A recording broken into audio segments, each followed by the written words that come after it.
The Arizona sun burned high and merciless over the San Pedro Valley, where the dust shimmered like gold powder in the heat.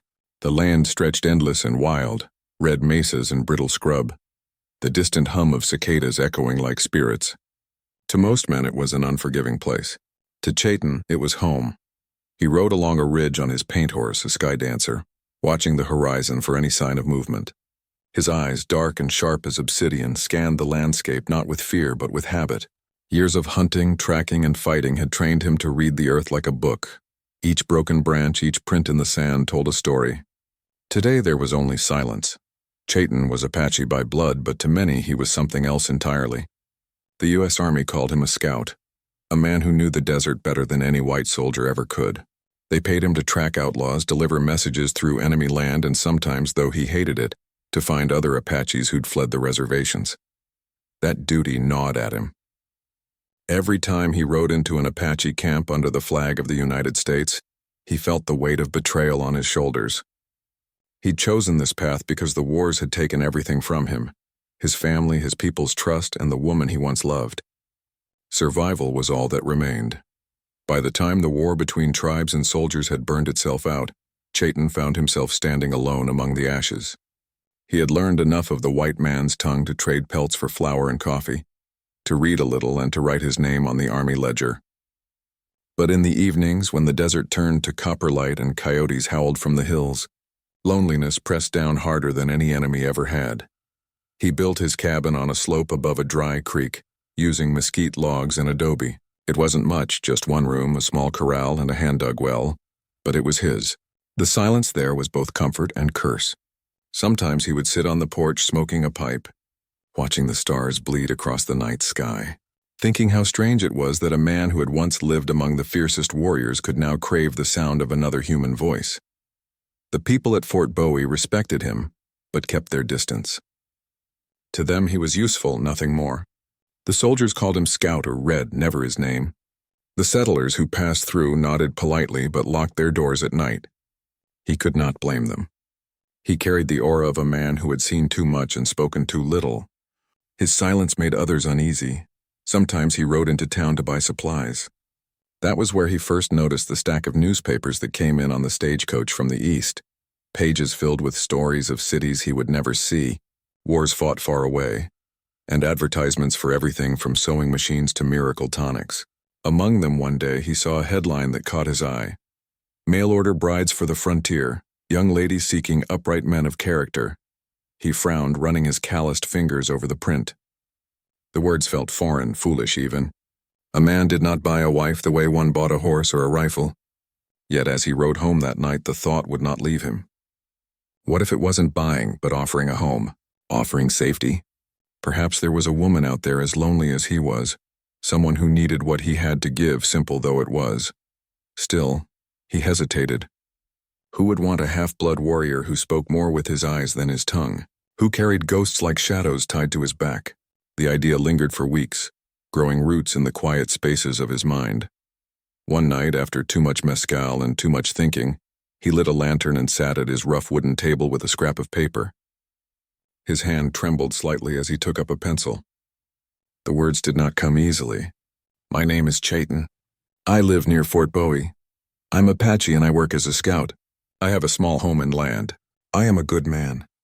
I seek a woman who wishes for peace and honesty." He stared at what he'd written, feeling the absurdity of it, but also, for the first time in years, a flicker of hope. Folding the letter, he sealed it and sent it with the next wagon bound for Tucson. Whether it reached anyone or not, he could not know. But that night, as the stars spread over the desert like spilled silver, Chayton felt a quiet stirring inside him, a sense that perhaps after all the blood and loss, life might yet hold something more than survival. Winter crept slowly into the Arizona territory, softening the desert's cruel edges. Frost dusted the mesquite branches, and a chill wind whispered down from the Dragoon Mountains. It was on one of these mornings, cold enough that Sky Dancer's breath plumed in the air, that Chayton rode back to Fort Bowie to collect his mail. The fort sat like a scar against the land, rows of wooden barracks, the clang of a blacksmith's hammer, the distant laughter of soldiers who had not yet learned that the desert had no mercy for laughter. Chayton dismounted quietly, nodding to the guard at the gate. a young corporal who always looked at him as though unsure whether to salute or spit. At the post office, a wiry clerk with spectacles perched on his nose shuffled through envelopes. "You got something, Scout?" the man said with mild surprise. "Didn't know you could write." Chayton accepted the letter without a word. The paper was cream-colored with careful, looping script across the front. Mr. Chayton, Fort Bowie, Arizona Territory. He held it for a long time before opening it, studying the soft edges as if the letter itself might vanish if handled too roughly. Finally, beneath the shadow of the adobe wall, he broke the seal. "Dear Mr. Chayton, I received your letter and was touched by your honesty. You wrote with such plain truth that it felt like speaking to someone I might have known all my life. You said you live quietly and value peace. That is a rare thing in this world.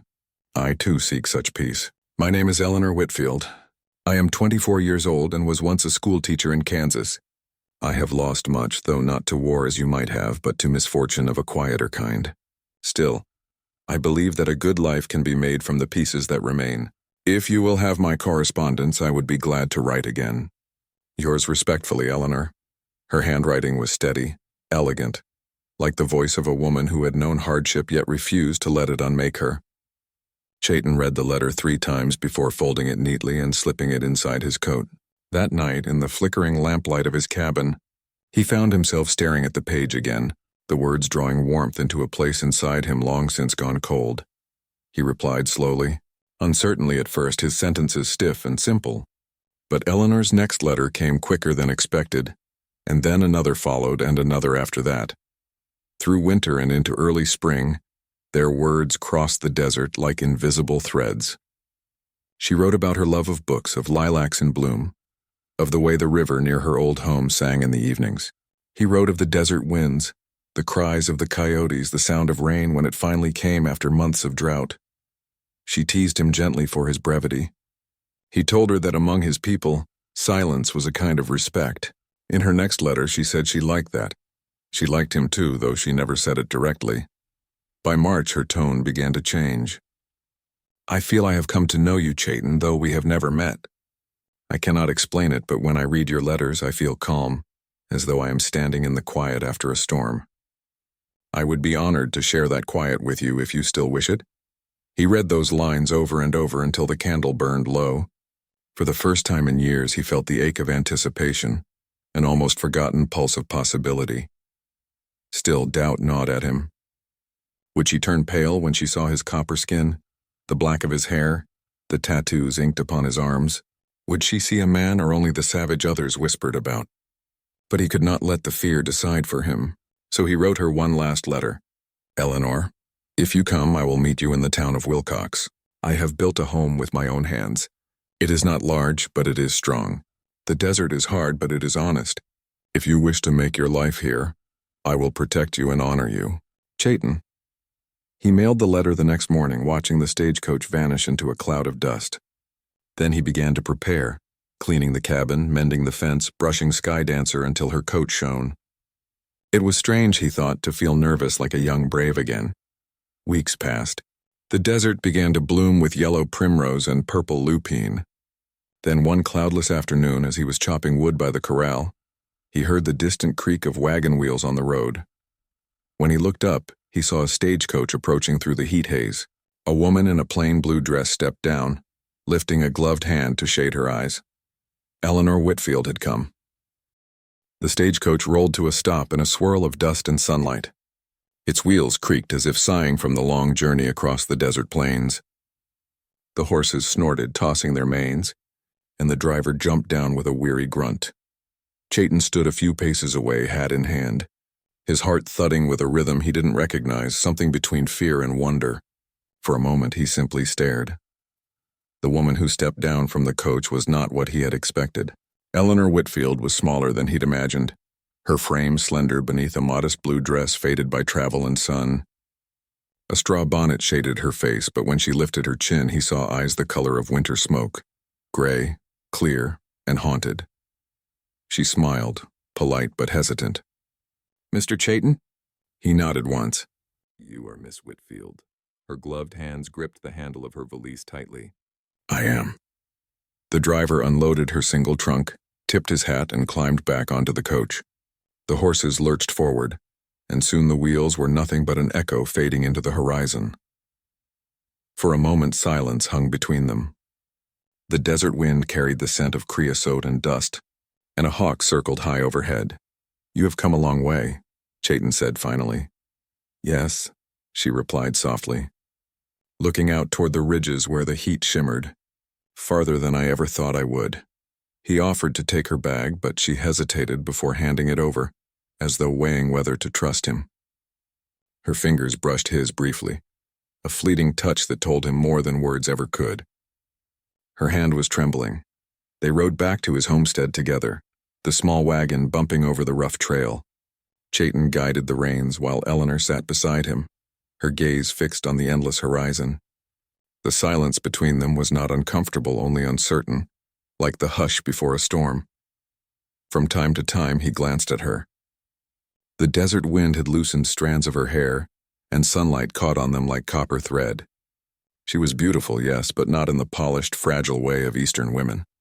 There was something wounded in her, something that tried to hide behind composure but could not quite manage it. When they reached his cabin, Eleanor's expression softened. The small adobe home stood among mesquite trees, smoke curling gently from its chimney. The corral held Sky Dancer and 2 goats. Beyond it, a stream bed cut through the sand, dry for now but waiting for the spring rains. "It's peaceful here," she said, stepping down from the wagon. He nodded. "It is quiet. Some find that hard. I think I will like it," she said, though her voice carried the faint tremor of uncertainty. Chayton lifted her trunk inside, setting it near the corner. She looked around. The clay floor swept clean, the bed neatly made, the scent of sage and wood smoke in the air. He had placed a small vase of wildflowers on the table that morning, awkwardly, not knowing if it would please her. Eleanor noticed them immediately. "You picked these?" "Yes." "They're lovely," she said, and for the first time her smile reached her eyes, even if only for a heartbeat. He inclined his head. "You must be tired. There is stew on the fire. You may rest after you eat."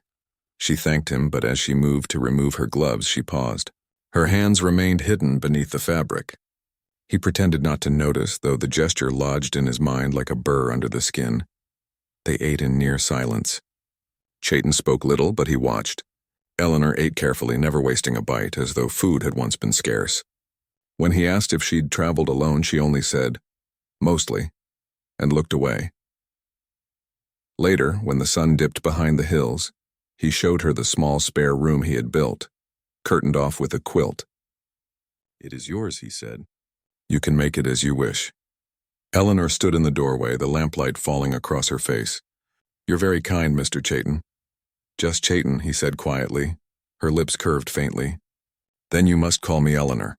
He nodded, but when she turned away to unpack, he caught a glimpse of something beneath her sleeve, a faint, uneven line across her wrist. A scar. He said nothing, but the sight lingered with him long after he left her to rest. Outside, the desert was dark, the stars cold and sharp as arrowheads. Chayton sat on the porch, pipe in hand, watching the horizon. Inside, he could hear Eleanor moving softly, the creak of the floorboards beneath her feet. She was there, in his home, just as he had asked the universe for. Yet something about her presence felt fragile, like holding a bird that had been too long in a cage. He didn't know her story yet, but he could feel it waiting in the shadows between them, silent and heavy as the desert night. Morning came softly to the desert, spreading a pale gold light across the valley. Chayton rose early, as he always did, before the sun fully cleared the ridges. He stepped outside into the cool air and breathed deep. The smell of mesquite smoke and dew on dry earth grounded him. This was the rhythm of his life. But now, for the first time in years, he was not alone. Through the open door, he could hear Eleanor moving quietly about the cabin. No footsteps had ever sounded in that space except his own, and their soft presence unsettled and soothed him in equal measure. When he went inside, she was at the hearth, stirring a pot of cornmeal mush. Her hair was pinned neatly, though a few loose strands glowed in the morning light. She wore a simple gray dress, the same she'd arrived in. Her gloves still covered her hands. "Good morning," she said without turning, her voice careful, like someone entering a room in the dark. "Good morning," he replied. He took a seat at the table, The flowers he had placed there days ago were beginning to wilt, their petals curling inward. He noticed her glance toward them now and then, as though they reminded her of something she couldn't quite name. They ate in silence. When he thanked her for cooking, she smiled faintly, but her gaze never met his for long. Days passed, each one folding quietly into the next. Eleanor settled into a rhythm, mending clothes, tending the fire, sweeping the floor. She moved with the grace of someone who had learned long ago to make herself invisible. Chayton found himself watching her more than he intended to. He noticed how she jumped slightly whenever Sky Dancer neighed too loudly, or how her breath caught when thunder rolled across the valley. Once, when he accidentally dropped a pan, she flinched so hard she nearly spilled boiling water on her hands. He apologized, but she only smiled and said, "It's nothing." It wasn't nothing. At night, when the wind moaned through the eaves, he sometimes heard her weeping softly, never loudly, never for long. The sound cut deeper than he wanted to admit. He began to speak to her more slowly at first. He told her about his people, the Chiricahua Apache, how the land had taught them to live, to move with the rhythm of the seasons. He spoke of his mother's songs, of hunting in the high canyons, of how the stars once told stories before the white men's maps replaced them. Eleanor listened, her gray eyes wide and intent. Sometimes she asked questions, gentle, respectful questions, but never about the wars. She seemed to understand instinctively that some memories could not be spoken without reopening old wounds. One afternoon she joined him outside while he chopped wood.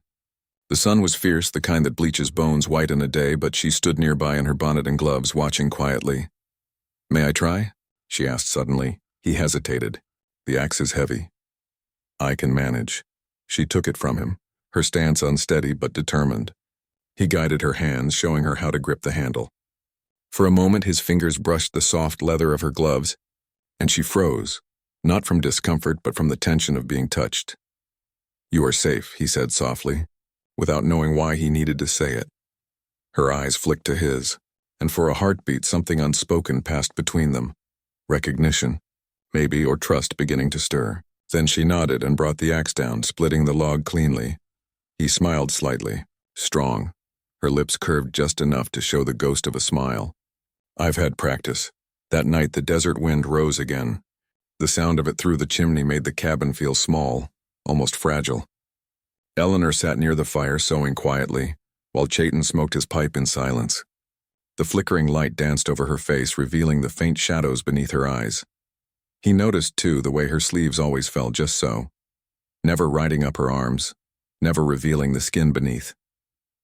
The gloves remained even in heat. When she finally retired, he stayed awake long after, listening to the fire die down. There were pieces of her story scattered everywhere, hidden glances, small tremors, silences that spoke louder than words. He did not yet know what had carved those scars she hid, but he felt them pressing between them like an unseen wall. Still he did not ask. He would not force her to speak. In his world, a warrior waited for the truth to come to him in its own time. And so he waited, quietly, patiently, as the desert stretched on around them, vast and endless and full of secrets. The desert seemed to hold its breath that evening. A storm had rolled over the Dragoon Mountains, dark clouds sliding across the horizon, casting long shadows that rippled like water over the valley. Lightning forked in the distance and thunder rumbled deep in the canyons. Inside the cabin, Eleanor moved slowly, carrying water from the cistern. Her hands, gloved as always, trembled slightly as she set the pail on the counter. Chayton watched her from the corner, the firelight flickering across his sharp features. "You're quiet tonight," she said softly. "As always," he replied, though the words felt heavier than usual. She paused, letting the silence stretch, then sat at the table. Her hands rested on her lap, gloved and folded neatly. The fire cast dancing shadows over her face, revealing the faintest tremor in her jaw as if she were holding something back. Chayton hesitated, then spoke. "You have come far. I know it was not easy." Eleanor's eyes flicked toward him, but she did not answer immediately. Outside, a gust of wind rattled the doorframe, and for a moment the cabin felt fragile, like it could shatter with the next storm. Finally she spoke, voice barely above a whisper. "I Have a past. He nodded, saying nothing. He had known it from the moment she arrived. The careful way she moved, the gloves that hid her arms, the way she flinched at sudden sounds. She carried more than just memories of travel. She took a deep breath and slowly rolled back one sleeve, revealing a long, jagged scar running from her wrist up toward her elbow. Chaitin's eyes did not leave it. I was married once, she began, the words stumbling over each other as if afraid they would not hold together, to a preacher in Kansas. He seemed kind at first, a man of faith, but her voice broke. He was cruel. He beat me, punished me, for the smallest things. Chaitin leaned back, his jaw tight. He did not interrupt. He had learned long ago that the past was a wound that could not be rushed. I tried to leave, she continued. I tried to run, but he found me. Once I even faked my death in a fire just to escape. I changed my name. I ran west wherever I could go. Wherever I could be. Safe. Her hand, still gloved, clenched tightly in her lap. Chaitin could see the tension in her shoulders, the way she had been holding herself small for years, expecting the world to strike at any moment. You are safe now, he said finally, his voice low but steady. Here with me, no one will harm you. She looked up then, gray eyes glimmering in the firelight. For the first time, her expression softened, not entirely, but enough that he saw a flicker of trust. I don't know if I can... Forget it, she admitted. I don't know if I can ever stop expecting the next blow. You don't need to forget, Chaitin said. And you don't need to stop expecting it. You just need to survive it, until it no longer has power over you. The storm outside grew louder, rain striking the roof in sharp staccato bursts. Eleanor sat quietly, breathing in rhythm with the rain. Slowly, she rolled her sleeve back down and tugged her gloves into place, as if the world inside the cabin had reset. Chaitin watched her, sensing the fragility and strength tangled together in her small frame. He did not push her further. There would be time. He had learned that patience was not weakness, it was a weapon in itself, honed over years of tracking enemies and waiting for the right moment. Later, when Eleanor moved to the window and watched the lightning illuminate the desert, he approached her silently. He did not touch her, did not speak, only stood beside her. For the first time since she arrived, she leaned slightly toward him, not out of fear, not out of expectation, but out of tentative trust. The rain fell harder, the desert turning silver under the storm, and in that moment, Chaitin felt a quiet resolve take root in him. Whatever had been done to her, whatever scars she carried, he would face it with her and he would not fail her. The night was unusually still, the kind of quiet that stretched across the desert like a held breath. A silver moon rose above the distant mesas, spilling light over the cabin and the dry creek bed beyond. Stars pricked the sky, sharp and cold, unblinking witnesses to the secrets hidden below. Chaitin stepped outside, drawn by the beauty and the tension that had been building in the cabin all evening. Eleanor was already there, standing barefoot on the warm earth, her bonnet discarded, hair loose and shimmering in the moonlight.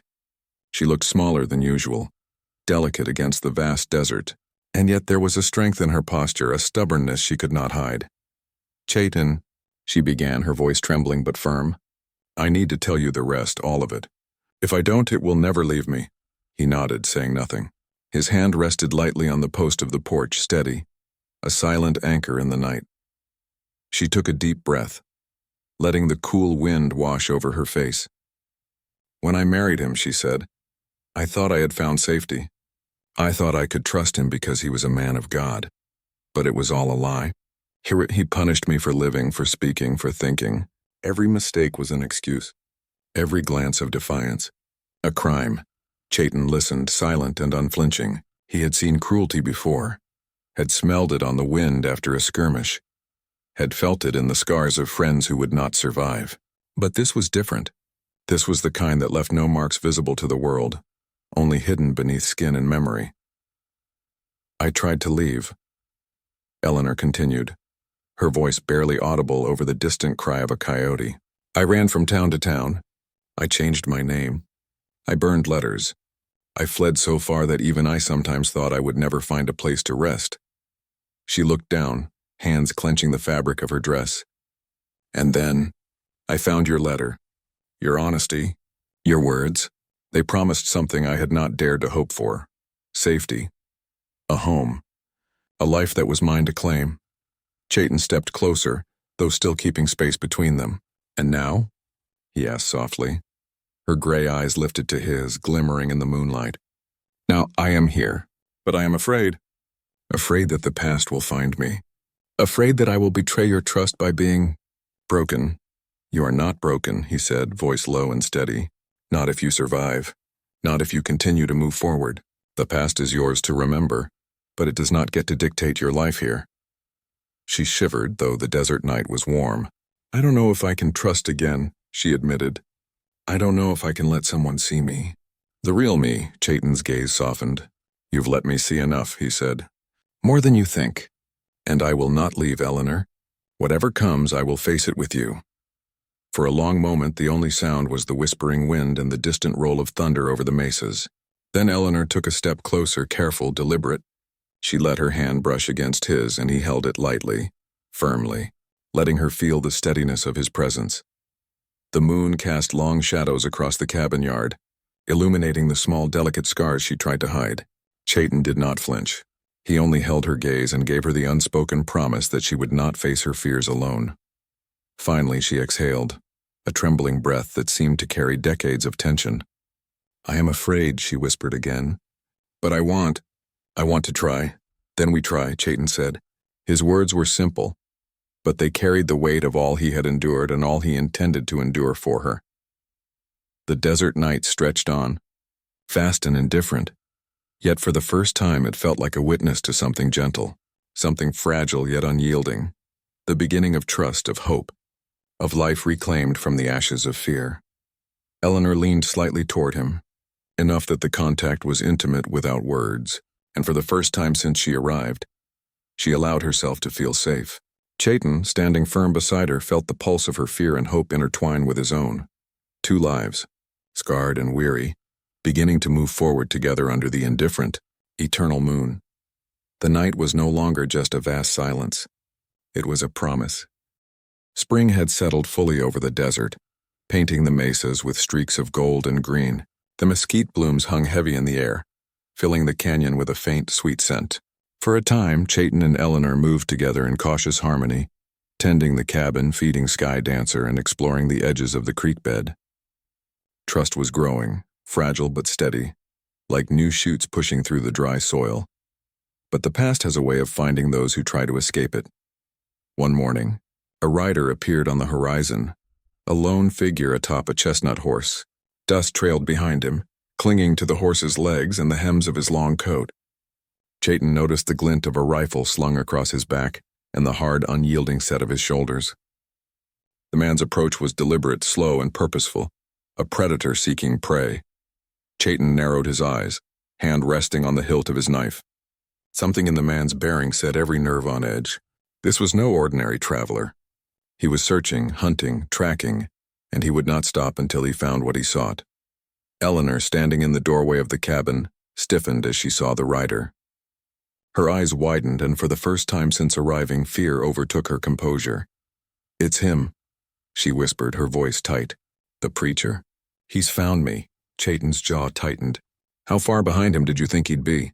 I don't know, she admitted, glancing down at her hands, gloved and trembling. I thought I had more time. There was no time now. The man dismounted at the edge of the property, scanning the land with calculating eyes. His gaze landed on the cabin and held there, cold and unyielding. He carried himself like a man who believed the world owed him obedience, and he expected Eleanor to comply without resistance. Chayton moved silently toward Eleanor, lowering his voice. Stay inside, he said. Do not come out until I say. He will not harm you if I am here. She nodded, stepping back as he squared himself near the door. Sky Dancer snorted, sensing the tension in the air, and pawed at the ground. Chayton's eyes never left the intruder. The preacher called out, his voice carrying across the dry creek bed. Eleanor Whitfield! You will come with me. I will not leave until you return to me. Eleanor's face paled, her fingers curling over the doorframe. Chayton's heart clenched at the sight, and for a moment he felt the weight of every battle he had ever fought. He had faced raiders, thieves, and soldiers, but this was different. This was a man who had terrorized a woman, who had believed his ownership over her justified. And now he had found her. Chayton stepped forward, boots sinking into the warm sand. You will leave, he said calmly, voice low but carrying. She is not yours. She never was. The preacher laughed, sharp and bitter. And who are you to stop me, half-breed? This woman belongs to me by law and by God. Chayton's hand gripped his knife, fingers tight around the leather handle. By law, by God? There is no law here that lets you claim her, and as for God, if he watches you harm her, he will answer for it. I will not. The preacher sneered, stepping closer, raising his rifle. Then I suppose you leave me no choice. Chayton's eyes narrowed.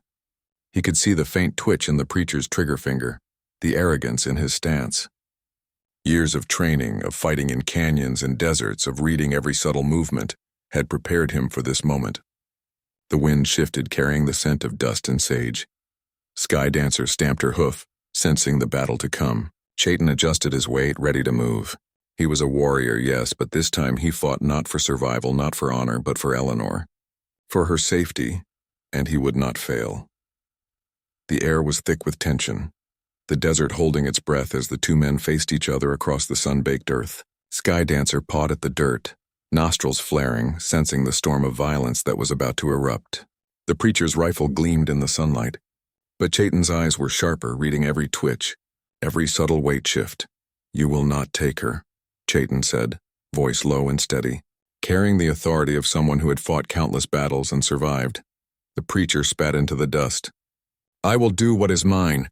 That woman belongs to me. In a blur of motion, the preacher raised his rifle and fired. The sound cracked through the canyon like lightning, echoing off the rocks. Chayton ducked instinctively, rolling to the side, kicking up dust. Sky Dancer whinnied, backing against the fence, but Chayton ignored everything except the man in front of him. The preacher reloaded quickly, but Chayton had closed the distance, knife in hand. He moved like a shadow, silent and deadly, drawing on the years of desert hunting and the instinct of a warrior whose life depended on speed and precision. The first clash was brief but fierce. Chayton's knife scraped against the preacher's coat, a spark of metal against cloth. The preacher swung his rifle like a club, but Chayton ducked and countered, forcing the man back a step. Sand flew into their eyes as they grappled, each struggling for control. Eleanor watched from the doorway, frozen. Fear had gripped her heart, but Chayton's presence steadied her. She saw the focus in his dark eyes, the determination that refused to waver. He fought not out of rage, but out of necessity, to protect, to survive, to defend the life they were trying to build together. The preacher lunged again, swinging the rifle toward Chayton's head. Chayton sidestepped, twisting, and plunged his knife into the man's shoulder. The preacher screamed, a raw, guttural sound of pain and fury, and dropped the rifle. Chayton kicked it away, keeping his own weapon poised. You're finished, Chayton said, breathing hard. Leave or die here. The preacher, face pale with rage and blood, staggered backward. For a moment, it seemed he might charge again. But then he froze, the reality of his defeat settling in.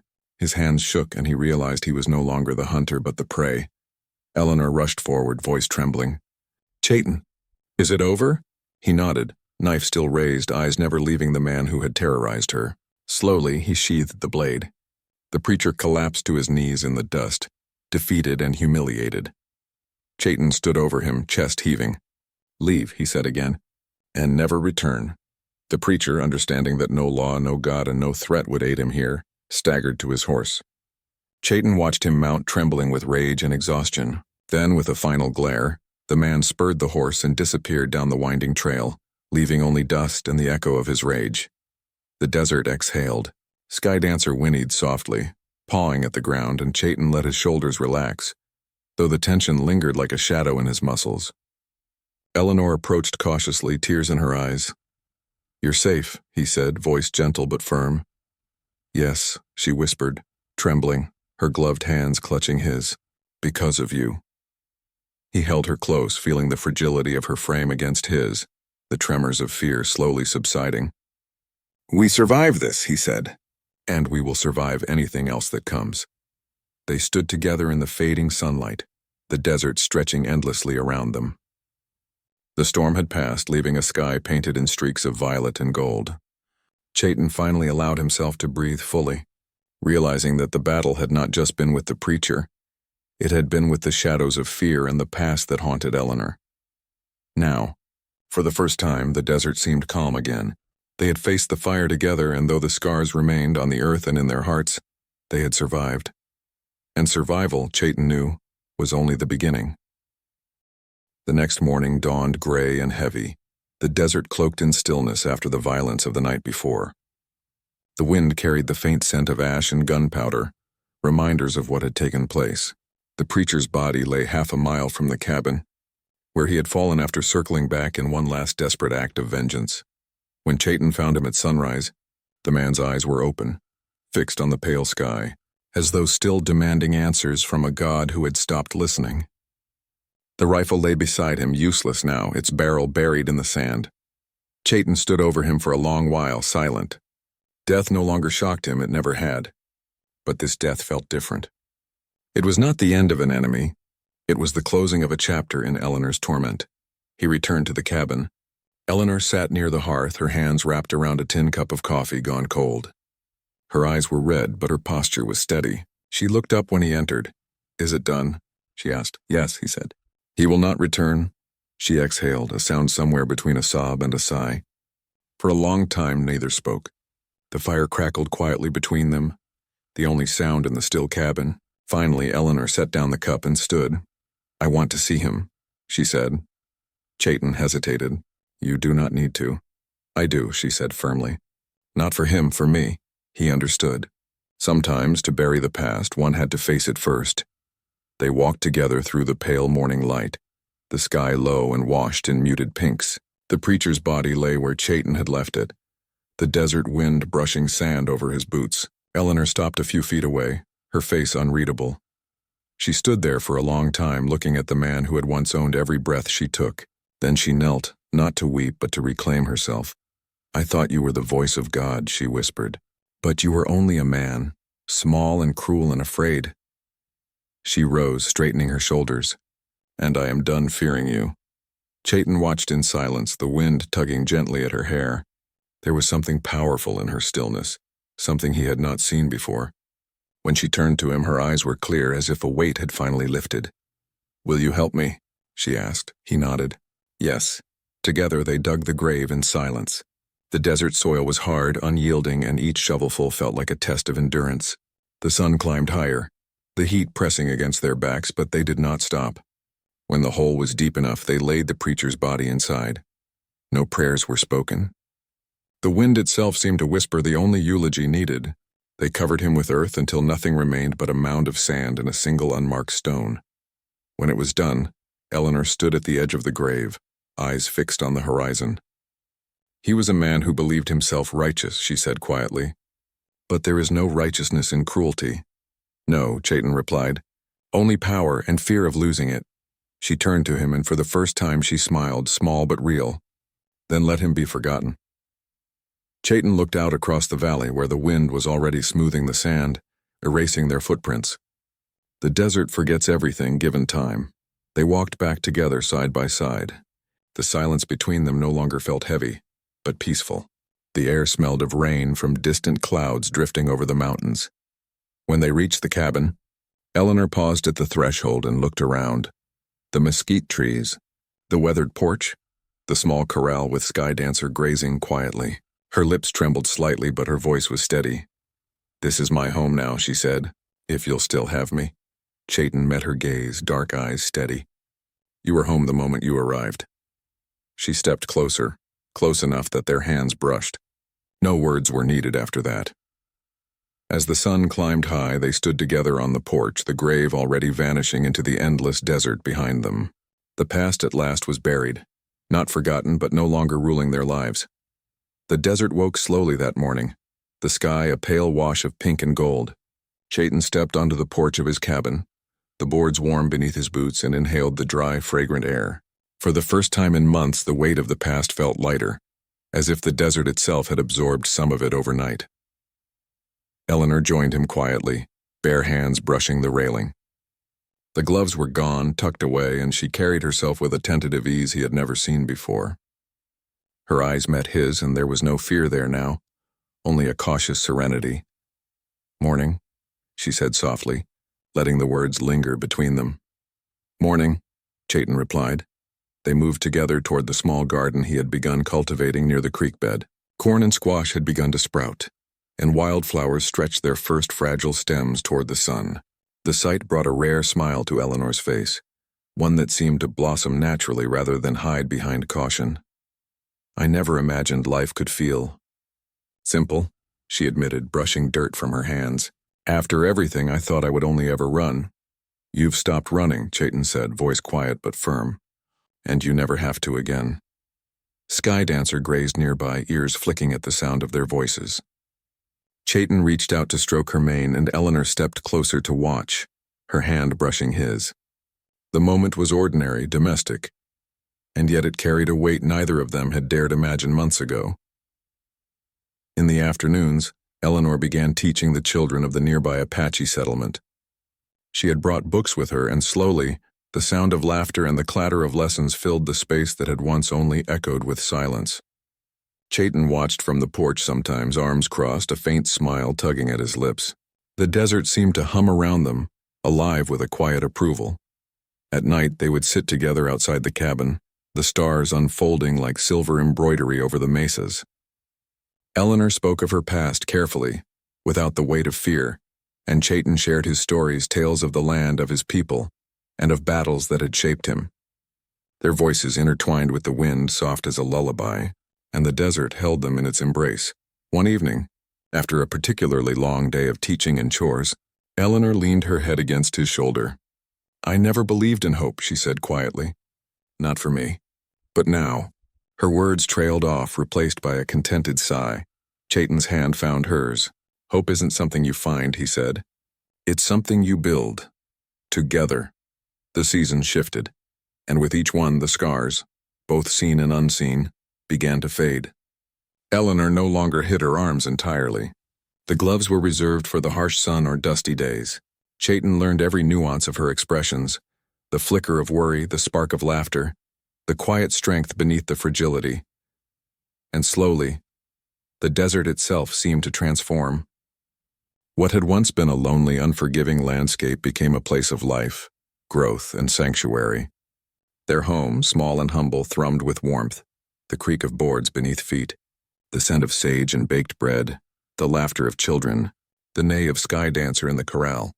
One morning, as the sun rose over the mountains, painting the valley in shades of amber and rose, Eleanor stood at the edge of the porch and breathed deeply. "This is our life now," she said, voice strong and clear. Chayton joined her, eyes scanning the horizon where mesas met sky. "Our life," he agreed. For the first time in years, there were no shadows pressing in, no ghosts hunting the edges of their days. Only the desert, vast and eternal, and two souls who had survived its harshest storms. They turned back to the cabin together, hands intertwined, ready to face whatever the world would bring, not as prey, not as warriors alone, but as partners. The sun climbed higher, casting a golden glow over the valley. Birds called in the distance. Sky Dancer pawed at the soft earth, and Chayton and Eleanor, scarred yet unbroken, stepped into the quiet beauty of a new dawn. In the end, the desert had taught them what it had always promised. Survival was only the beginning. Life, real, enduring life, was built slowly, with trust, patience, and love. And now, they had it.